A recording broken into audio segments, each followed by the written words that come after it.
The Wendigo, the curse of eternal hunger. In the dense forests of the north, where the bitter winter wind whispers through the pines, lives a legend that Algonquin elders tell in hushed tones, as if afraid to attract attention. They speak of the Wendigo, a creature born not of the earth or of benign spirits, but of the desperate hunger and darkness that dwells in the hearts of men. Once upon a time, in a winter so cruel that snow buried their huts and rivers turned to ice, a small tribe faced famine. Hunters returned empty-handed, children wept in weakness, and dreams were filled with imaginary feasts.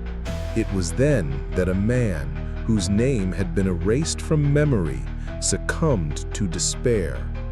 In the dead of night, he crawled to the body of a companion who had succumbed to the cold and ate. The flesh was frozen, tasteless, but his stomach stopped aching. The next day, however, something in him had changed. His eyes, once dark, glowed like embers. His skin, once tan, became pale and stuck to his bones, as if his body were burning from within. The hunger that had driven him to the act hadn't disappeared, it had intensified. He devoured another and another, until his silhouette was no longer human.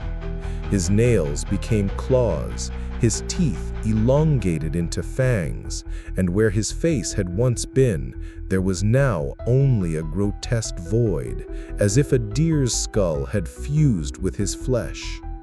Those who saw him fled, but it was no use. The Wendigo, for that was what he had become, ran faster than the wind. His legs, thin as twigs, never tired. His trail was marked by bloody footprints that disappeared into the snow, as if he had barely touched the ground. And always, always, he was hungry. They say that within the Wendigo's bony chest, a human heart still beat. The soul of the man he had once been trapped there, screaming silently as the monster hunted. Some warriors tried to free him. An old shaman taught that only a blade thrust into the heart or a silver bullet could break the curse. But who was mad enough to get close? The Wendigo regenerated wounds, dodged arrows, and when it finally reached its victim, it devoured everything: flesh, bones, even hope. Years passed. The tribe disappeared, but the Wendigo remained. Sometimes, lone hunters swear they saw tall, slender figures among the trees. Others vanish without a trace, except for a strange smell in the air, the odor of rotting flesh and dirty snow. And in the harshest winters, when the wind seems to whisper names, the elders warn: don't go out at night. Don't listen to the calls that imitate human voices.